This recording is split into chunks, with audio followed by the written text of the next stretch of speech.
चुंबक को देखा है कैसे वो लोहे की ओर आकर्षित होता है और कैसे वो लोहे को अपनी ओर आकर्षित करता है, क्योंकि उसके स्वभाव में ही आकर्षण है। हम सबके भीतर भी एक ऐसा ही चुंबक होता है, विचार का चुंबक, जो सदा अपने ही जैसे विचारों को आकर्षित करता है।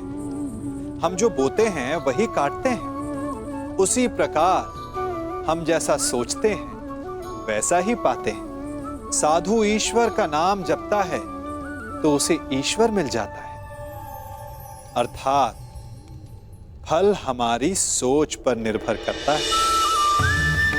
ओस की बूंद यदि केले के पत्ते पर गिरे तो वो कपूर बन जाती है, सीप में गिरे तो मोती, और यदि विषधर के मुख में गिरे तो विष। बूंद एक है परंतु उसके प्रारब्ध भिन्न है, क्योंकि उसे आकर्षित करने वालों का व्यवहार भिन्न है। इसलिए यह आप पर निर्भर करता है कि आपको भविष्य में विष चाहिए या अमृत। स्मरण रखें, हम वही बन जाते हैं जैसा हम सोचते हैं, जैसा विश्वास रखते हैं। यह आपका विश्वास ही है जो ये निर्धारित करेगा कि आपको विष मिलेगा या अमृत। इसलिए अपनी सोच को सुदृढ़ रखिए, सकारात्मक रखिए, और फल भी सकारात्मक ही आएगा। दुर्योधन, मुझे लगता है ये स्त्री पांडवों में से ही कोई एक है। ये क्या कह रहे हैं मामाश्री? हाँ दुर्योधन, तुम सोचो ना, जब से हमने विराट पर आक्रमण किया है पांडवों में से कोई एक नहीं दिखा, कोई नहीं। हो सकता है अपने अज्ञातवास के चलते पांडव किसी अलग भेष में रह रहे।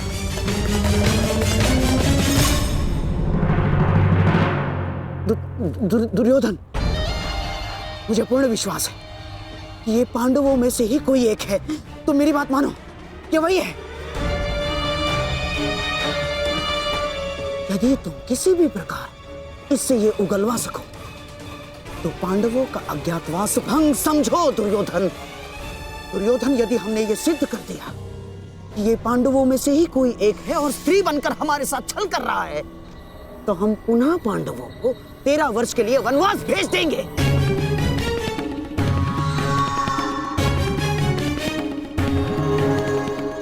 मैं आपकी योजना समझ गया मामाश्री। हाँ, मैं तुमसे अंतिम बार पूछता हूं, क्या तुम मेरी सेना से युद्ध करने के लिए तत्पर हो? रथ पर बैठकर धनुष हाथ में लेकर निश्चित रूप से संधि तो नहीं करने आई मैं हस्तिनापुर से।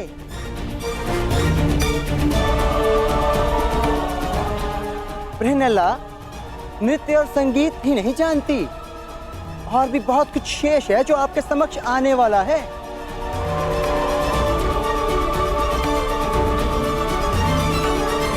देवी, हम पहले ही बता चुके हैं, हम यहाँ युद्ध के लिए नहीं, केवल पांडवों के लिए आए हैं।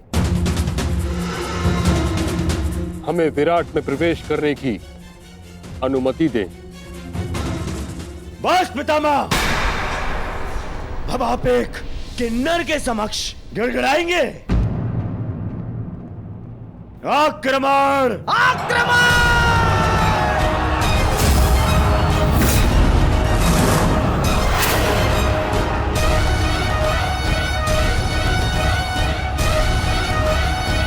मैं अंतिम चेतावनी देती हूँ, विराट नगर की सीमा से दूर चले जाओ, अन्यथा मुझे अस्त्र चलाने होंगे।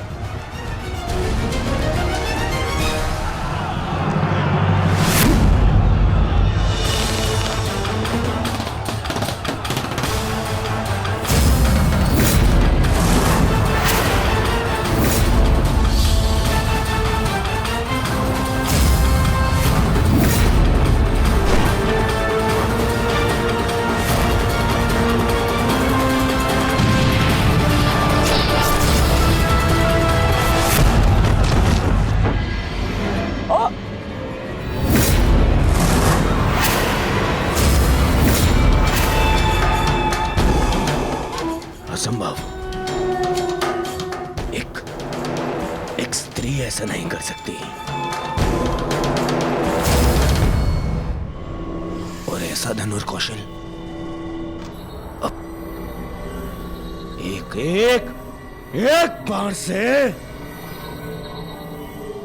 मेरे सैकड़ों सैनिकों का वध कर दिया। वध नहीं किया युवराज, इन्हें केवल निष्क्रिय किया है। एक ही बाण से इतने सैनिकों पर ऐसा प्रहार करना कि उनके प्राण न जाएं, ये केवल गहन साधना और वर्षों के परिश्रम से ही संभव है।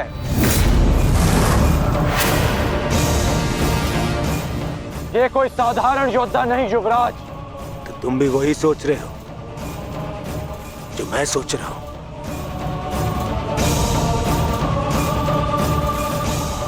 इसका कौशल तो यही संकेत कर रहा है, परंतु कैसे? ये तो एक किन्नर है। यदि ये वही है जो हम सोच रहे हैं, तो मेरा मंतव्य और तुम्हारा लक्ष्य आज एक साथ पूर्ण होंगे। बहुत गर्व है ना अपनी सैन्य शक्ति पर दुर्योधन, परंतु इन निर्दोष सैनिकों के प्राण क्यों गंवा रहे हो?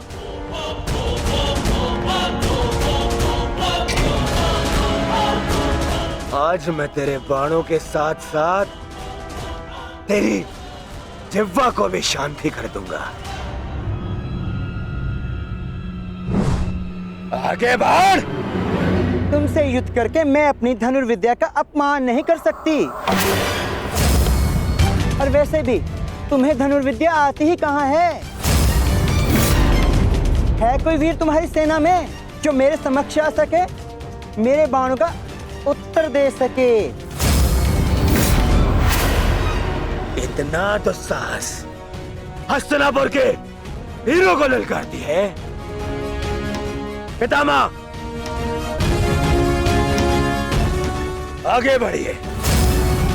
नहीं दुर्योधन, तुम में ना हो, परंतु मुझ में अभी क्षत्रित्व शेष है।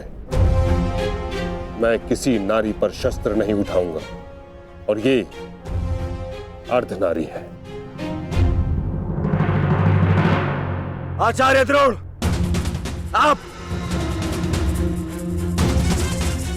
आप इस किन्नर को इसकी भूल का आभास कराइए। आप आगे बढ़िए। चलो सारथी।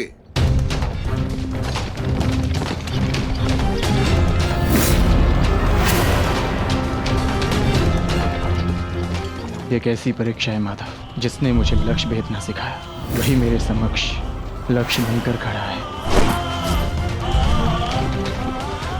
विश्व का श्रेष्ठ धनुर्धर बनने की क्षमता है तुम में।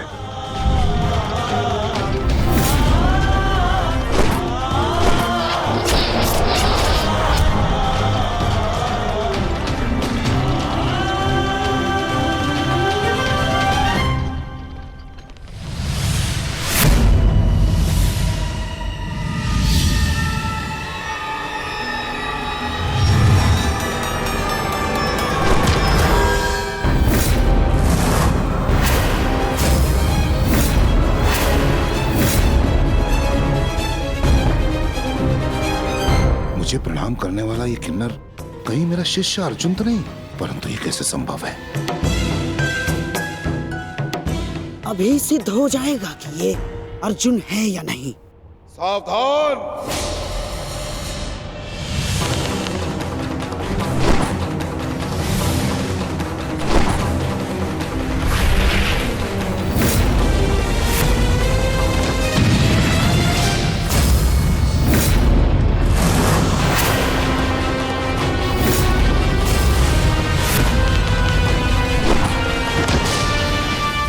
आचार्य,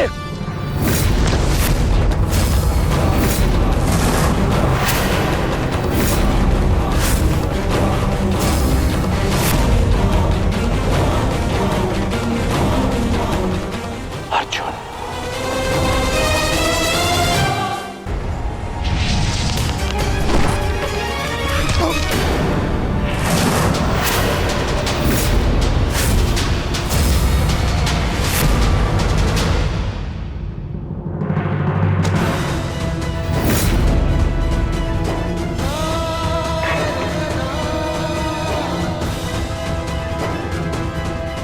सारथी, आचार्य का रथ लौटा लो।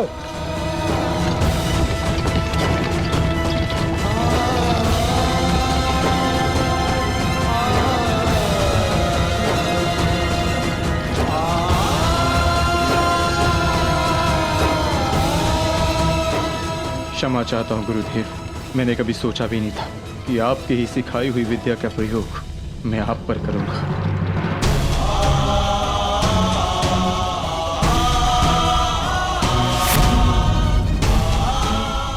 अर्जुन, तुम ऐसी मूर्खता क्यों कर रहे हो? अज्ञातवास पूर्ण होने में कुछ ही समय शेष है, फिर क्यों तुम रणभूमि में उतर आए? मैं माता कुंती को दिया वचन नहीं टूटने दे सकता।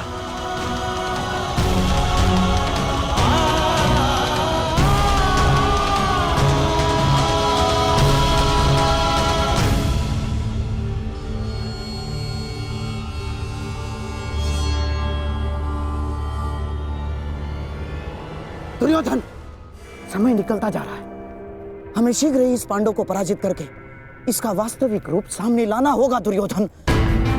और यदि ये पांडव ना हुआ तो? आंखें खोलो दुर्योधन, देखो इस साधारण किन्नर ने किस प्रकार द्रोण को पराजित किया है। किसी भी साधारण योद्धा में इतना शौर्य तो नहीं है कि आचार्य द्रोण को पराजित कर सके। तुम्हें क्या लगता है कि अर्जुन के अतिरिक्त और कौन हो सकता है? पहचानने का प्रयास करो इसे। तुम दोनों ने एक ही साथ, एक ही स्थान पर, एक ही गुरु की छत्र छाया में अभ्यास किया है। अपनी आंखों से इसे धनुर्विद्या सीखते हुए देखा है तुमने। पहचानो इसे, कौन है ये?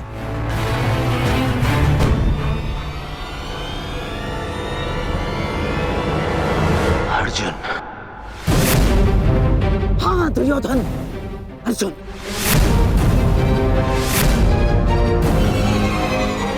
अब तुम्हें कैसे भी करके इसका वास्तविक रूप पितामह के सामने लाना है, और उसके लिए तुम्हारे पास केवल एक अस्त्र उपाय है।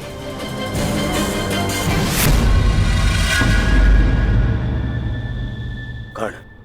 हाँ दुर्योधन, कर्ण ही वो योद्धा है जो अर्जुन का तोड़ है। और अब समय आ गया है हमारे कर्णास्त्र के प्रयोग का। मित्र कर्ण, ये कोई साधारण योद्धा नहीं है। मैं चाहता हूं कि तुम इसका गर्व भंग करो।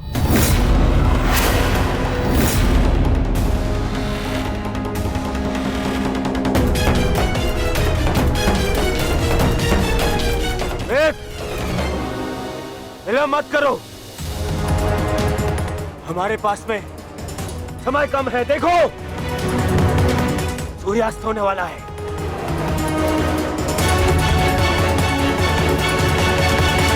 यदि एक मित्र का निवेदन स्वीकार नहीं है तो आप हस्तिनापुर के युवराज का आदेश स्वीकार करो। आगे बढ़ो, जाओ।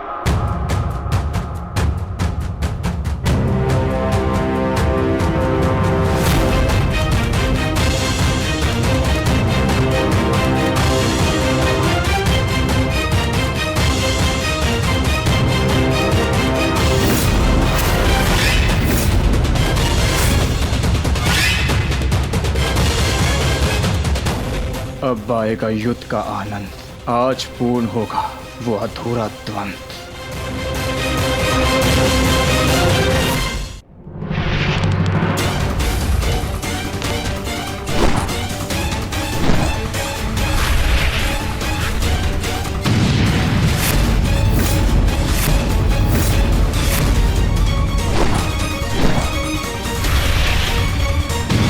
ये छोटे मोटे बाण चलाने का खेल बंद करो अंगराज। अर्जुन को सामने लाना है। वैष्णव अस्त्र का प्रयोग करो।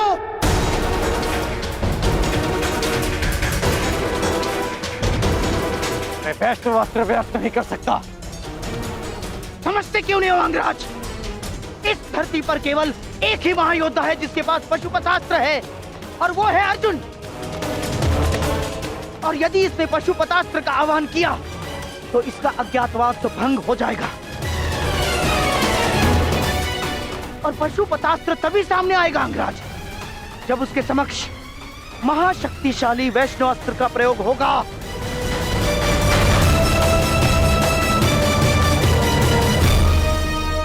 परंतु मैं किन्नर पर वैष्णवास्त्र का प्रयोग नहीं कर सकता। यह वैष्णवास्त्र का अपमान होगा।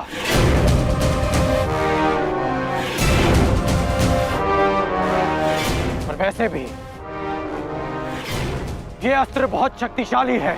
तो हमारे सामने खड़ा योद्धा कौन सा कम है अंगराज? देखा नहीं बात ही बात में उसने हमारे सैनिकों को कैसे धूल चटा दी। और तुम्हारा युद्ध कौशल हम कई बार देख चुके हैं, परंतु अब कौशल इसी में है कि समय बचा लिया जाए। समझे तुम? मैं मामा श्री की बात से सहमत हूं कर्ण। वैष्णवास्त्र का प्रयोग करो कर्ण, बंद करो इसका।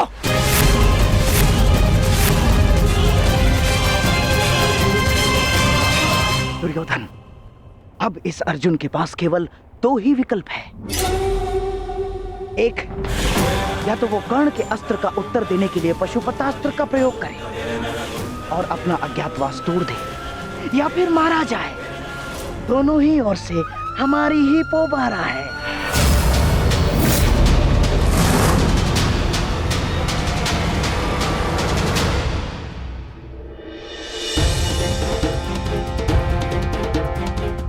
बस कुछ क्षण और, सूर्यास्त होने के साथ साथ यह अज्ञातवास दियास हो जाएगा। बस एक ही भय, लला के अर्जुन होने का भेद ना खुल जाए। ज्येष्ठ, विराटनगर अब सुशर्मा से सुरक्षित है। हम अपना कर्तव्य पूर्ण कर चुके हैं। हमें शीघ्र ही अर्जुन की सहायता के लिए रणभूमि में जाना चाहिए। नहीं भी, लला के रूप में वो भले ही अर्जुन को ना पहचान पाए। यदि हम पांचों एक साथ गए तो अज्ञातवास निश्चित रूप में भंग हो जाएगा। तो क्या हम अनुज अर्जुन को निस्सहाय छोड़ दें? आर्य अर्जुन निस्सहाय नहीं है आर्य भीम, वो तो पशुपतास्त्रधारी है और अभी तक उनकी ओर से कोई सूचना भी नहीं आई।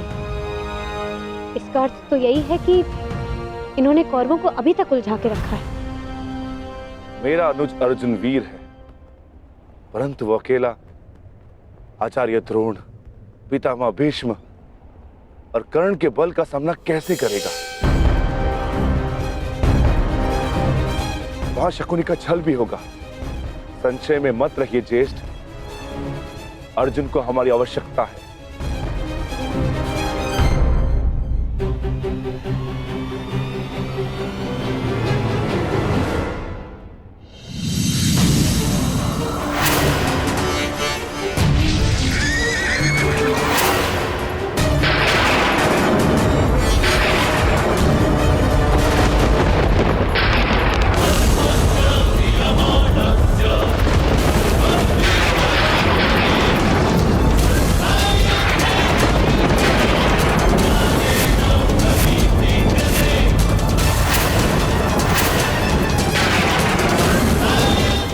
वैष्णवास्त्र, कर्ण वैष्णवास्त्र संधान कर रहा है।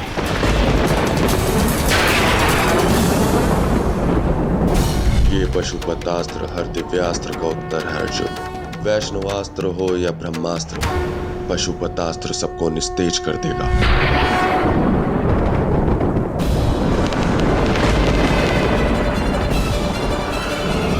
यदि मैंने पशुपतास्त्र का प्रयोग किया तो सबको ज्ञात हो जाएगा कि मैं ही अर्जुन हूँ, और यदि प्रयोग ना किया तो मेरी मृत्यु निश्चित है और साथ ही मेरे भाइयों का जीवन भी संकट में आ जाएगा।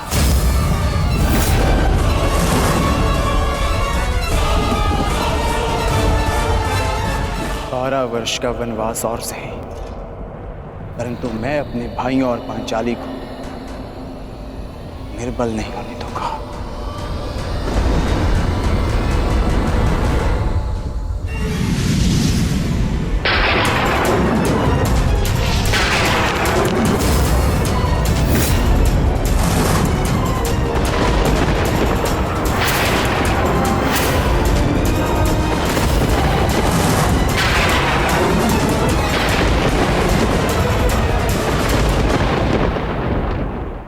हमारे जीवन में दो संबंधों का बड़ा महत्व है, क्योंकि दोनों सीधे हृदय से जुड़ते हैं। एक मित्रता और दूसरी शत्रुता।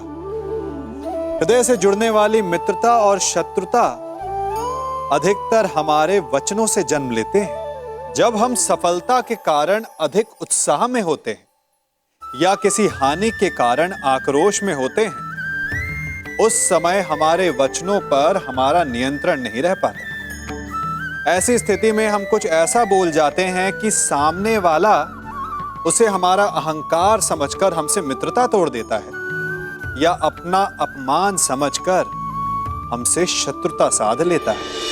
क्रोध उस उबलते जल के समान होता है जो शत्रु को जला पाए या ना जला पाए, परंतु वो स्वयं को भाप बनाकर अवश्य नष्ट करता रहता है। इसलिए मुख से वचन निकालने से पूर्व श्रेयस्कर यही है कि उसे आत्मा के तराजू में तौल लिया जाए, क्योंकि एक पल में निकला हुआ वचन कई जन्मों तक दंड बन सकते हैं।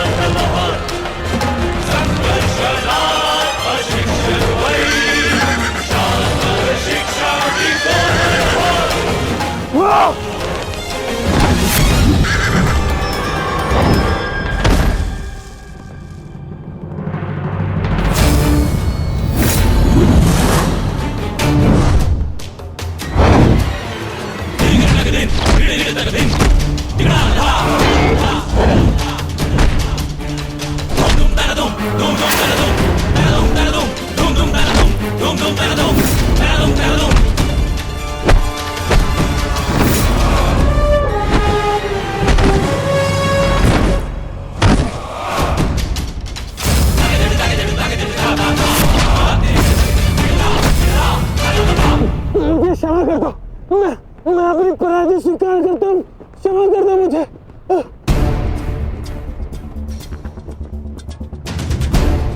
इतने भी बुरे दिन नहीं आए कि प्राणों की भीख मांग रहे एक याचक को निराश करूं।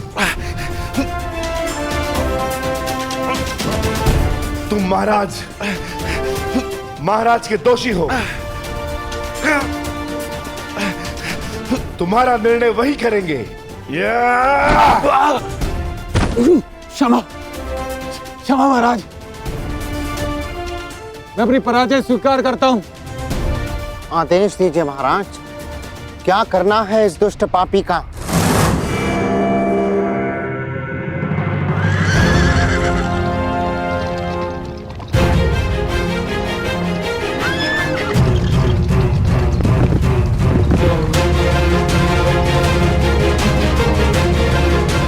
बृहन्नला, युद्ध में सारथी का महत्व महारथी से कम नहीं होता। यदि आज तुमने चतुराई से रथ नहीं चलाया तो मैं अपने पूर्ण कौशल का उपयोग नहीं कर पाऊंगा। मुझे आज महामही भीष्म, महाबली कर्ण और महान द्रोण जैसे महारथियों को परास्त करना है। और ज्ञात रहे, जिस गति से मेरे बाण चले उसी गति से ये रथ चलना चाहिए। जो आदेश युवराज, मैं प्रयास करूंगी कि आपको नाराज ना करूं।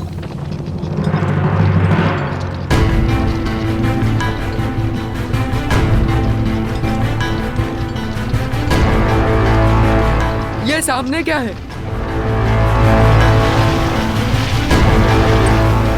रथ की गति बढ़ाओ बृहन्नला, मुझे स्पष्ट नहीं दिख रहा है।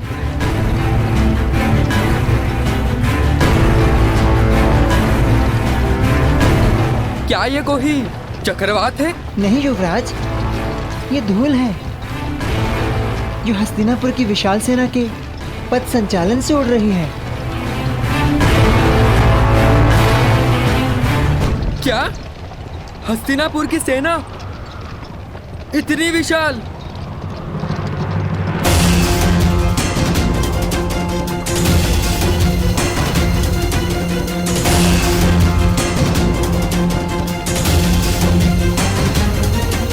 यथाशास्त्रं यथाश्रम च तमेयाता महोरथो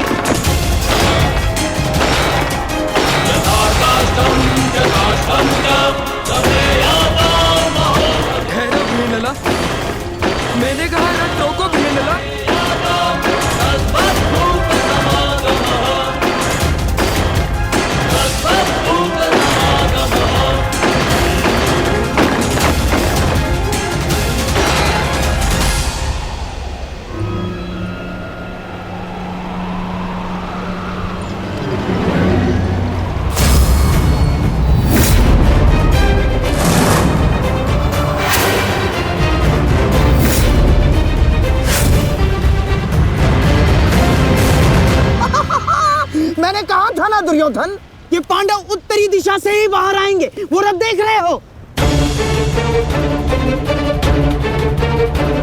कदाचित उसी रथ में छिपकर भाग रहे हैं भगोड़े। आओ!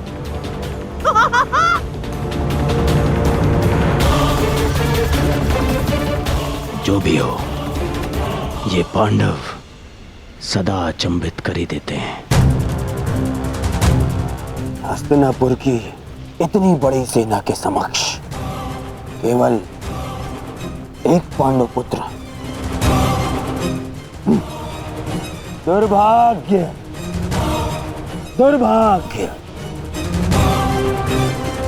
दुर्भाग्य। केवल अब 4 पांडव वन में जाएंगे, क्योंकि एक का आज ही अंत हो जाएगा।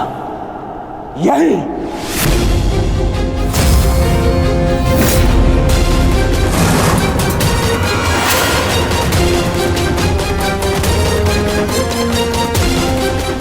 ठहरो सारथी। क्या हुआ युवराज? आपने रोकने के लिए कहा। हाँ, तुम्हें सुनाई नहीं देता?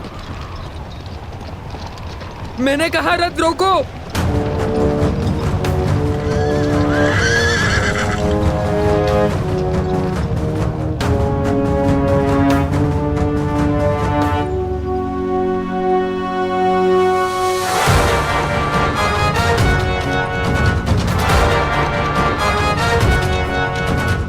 ये रथ अचानक रुक क्यों गया?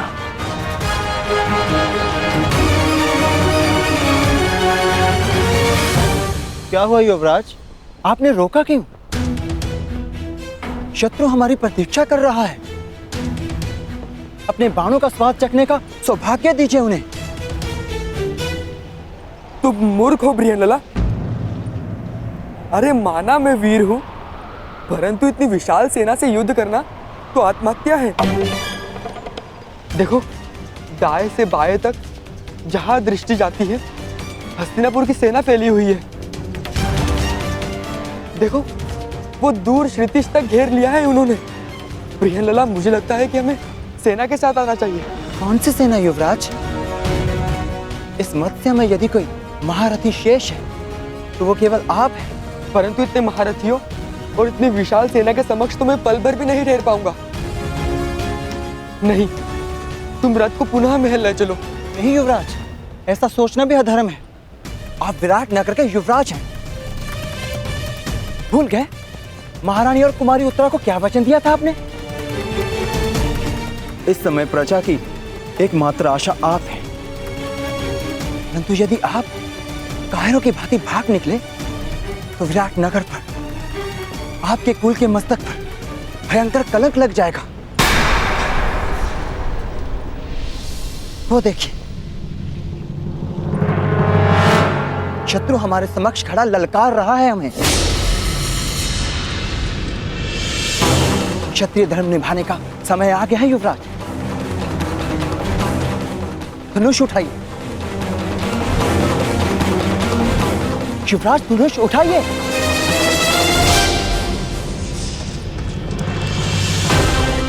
युवराज रुक जाइए, कायरता मत दिखाइए। शत्रु को पीठ दिखाकर भागना एक सबसे बड़ी मूर्खता है। एक योद्धा के लिए सबसे बड़ा पाप है। पाप सह लूंगा, परंतु इस सेना के वार नहीं सह पाऊंगा। मुझे नहीं कहलवाना योद्धा, मुझे अपने प्राण अधिक प्रिय है। मैं तुम्हें भागने नहीं दूंगा कुमार, भागने नहीं दूंगा।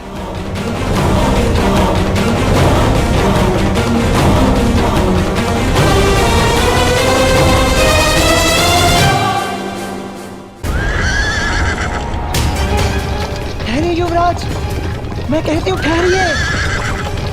कायर मत बनिए युवराज, रुक जाइए।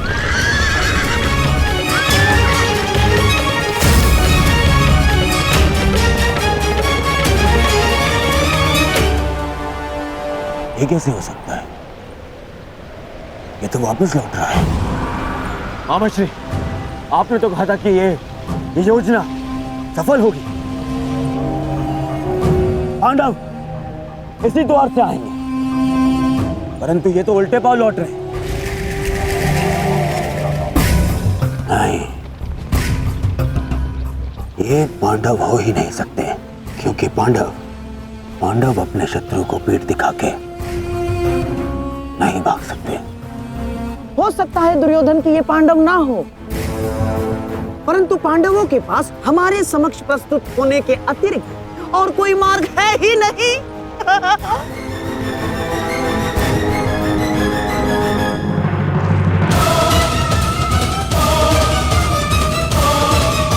आप भाग नहीं सकते कुमार। कोई और मार्ग नहीं है बृहनलला।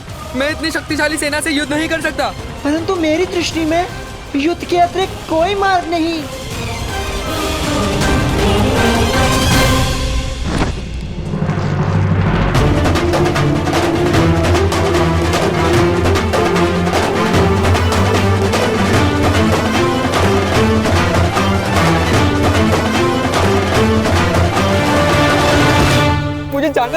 मुझे जाने दो बृहनलला।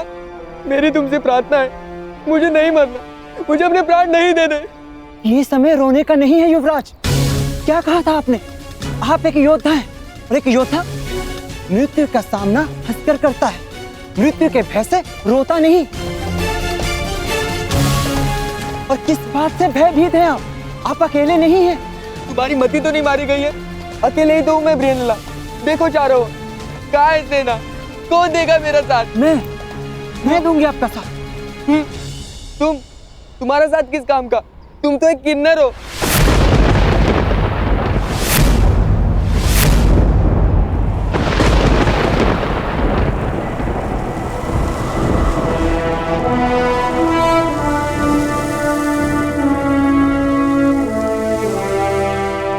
नहीं उत्तर। मैं कौंतेय अर्जुन, पशुपतधारी, ब्रह्मास्त्रधारी अर्जुन,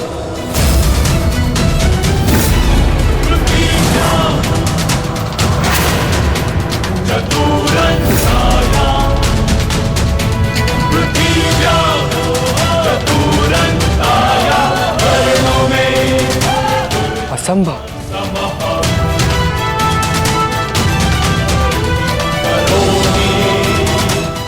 सत्य कल्पना से अधिक आश्चर्यजनक होता है कुमार। मैं सत्य में अर्जुन और मेरे ज्येष्ठ भ्राता श्री युधिष्ठिर इस समय कंक वेश में तुम्हारे पिता श्री की सहायता कर रहे हैं। और जो तुम्हारा प्रधान रसोइया है वो कोई और नहीं, महाबली शक्तिशाली भीम है। और जो ग्रंथिक तुम्हारी अश्वशाला संभालता है वो मेरा अनुज नकुल। और जो तुम्हारी गौशाला संभालता है कोई तांतीपाल नहीं, मेरा अनुज सहदेव। और तुम्हारी माता की दासी सैरेंद्री, स्वयं याज्ञसेन, पांचाली। हम पांचों भाई यहाँ अज्ञातवास में, परंतु इस अज्ञातवास में तुम्हें तुम्हारे साहस का ज्ञान कराना कदाचित हमारा प्रारंभ है। महाबली, महाधनुधारी अर्जुन, मुझे क्षमा कर दीजिए महान धनुधारी अर्जुन। मैंने आपका निरादर किया, मुझसे भूल हुई।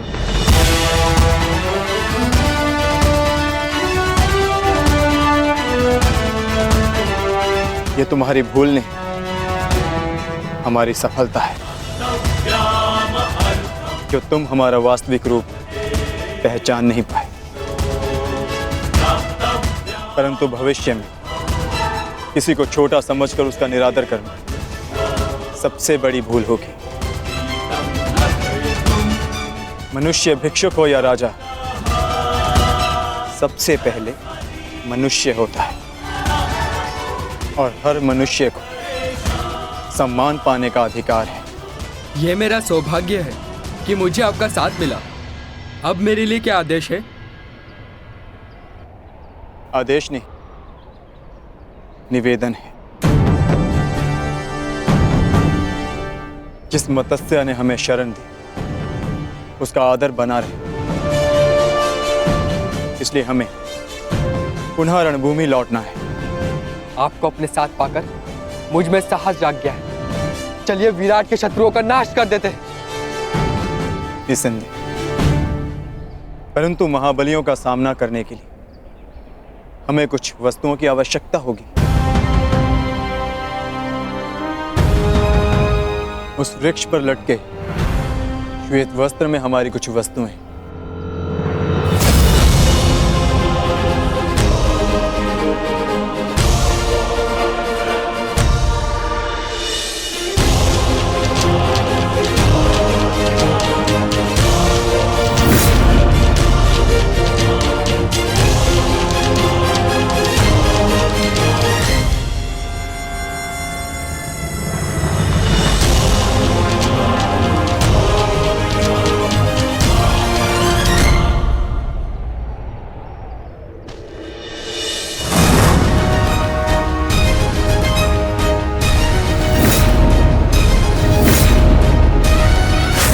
अब समय हो गया, हमें रणभूमि में लौटना होगा।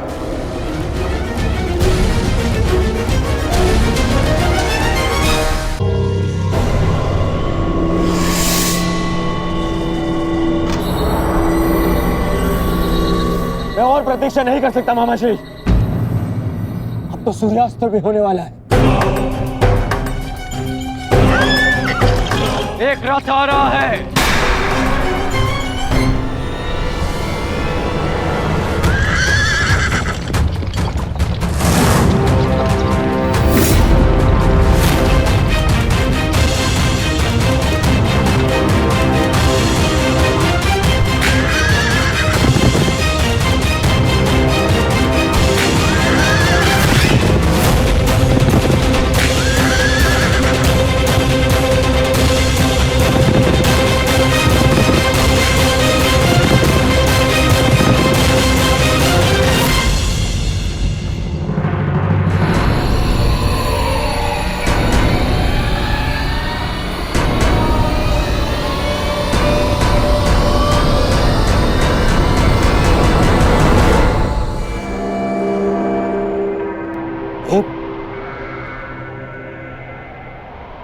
तो एक स्त्री है।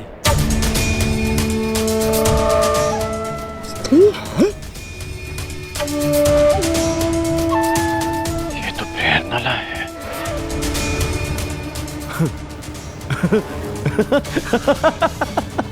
देख रहे हैं मामाश्री, विराटनगर का युवराज सारथी बना हुआ है और वो भी एक स्त्री का।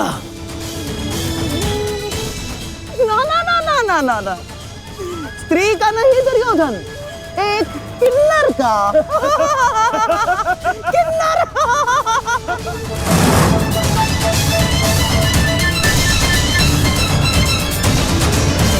ऐसे तुमसे युद्ध करना मेरा और हसनैनापुर के मान का अपमान है। परंतु फिर भी मैं बता दूं कि मैं यहां विराटनगर से युद्ध करने नहीं आया। मुझे केवल पांडव चाहिए। मार्ग से हट जाओ। कदाचित भूल रहे हो युवराज, जिसके हाथ में धनुष होता है उसका परिचय उसका कौशल देता है। तुम्हारे सामने एक योद्धा खड़ा है। विराटनगर की सीमा पार करने से पूर्व तुम्हें मुझसे युद्ध करना होगा। विजय पानी होगी मुझ पे।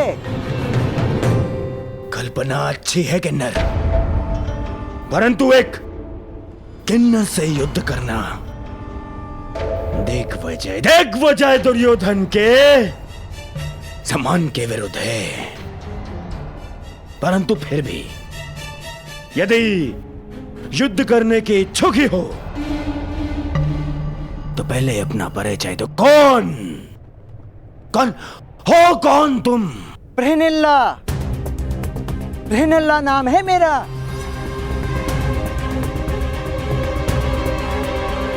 अब तक तो कुमारी उत्तरा की संगीत शिक्षिका थी, परंतु इस समय विराट नगर की रक्षिका हूं मैं। द्वंद्व से पूर्व महान महारथी भीष्म और महान आचार्य द्रोण को मेरा प्रणाम।